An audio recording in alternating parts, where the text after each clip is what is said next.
Today I'm going to rant about the concept of communication in romantic relationships. Then I'll have some questions for people who are more well-adjusted than I am. Let's get into it. When I was little, my parents had a fight that I think rewired my brain.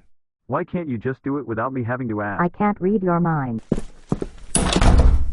This same fight would repeat numerous times over the course of my childhood.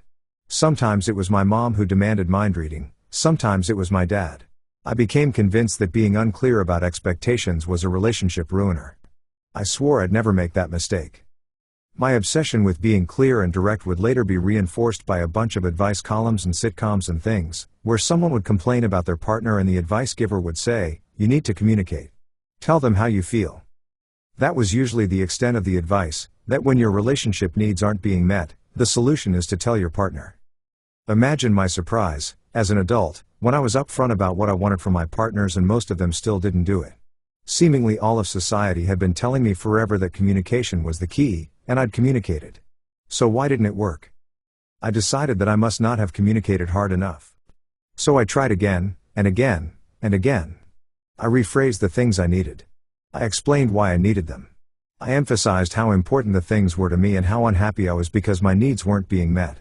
I suggested possible compromises. And still nothing changed. For years after those relationships ended, I blamed myself for not finding the right words to unlock different behavior from my partners. Recently, I had the rather obvious epiphany that communication is a two-way street.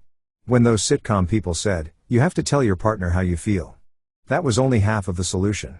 The other half would be their partner listening and responding and being willing to work on things. That back and forth is what communication actually is. When I would try to address relationship issues with my exes, most of them made no attempt at an actual discussion. I would tell them how I was feeling or what I needed and they'd stare and say nothing.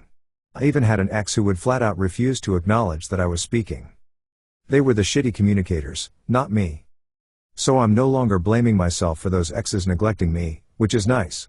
But I'm left wondering how to handle things if a similar situation ever comes up with someone new.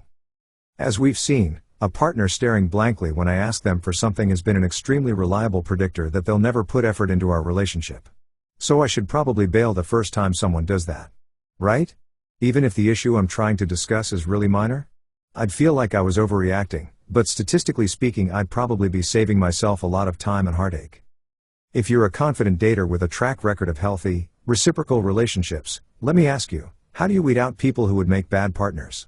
Do you dump someone at their first communication red flag, or do you give them a certain number of chances, or what?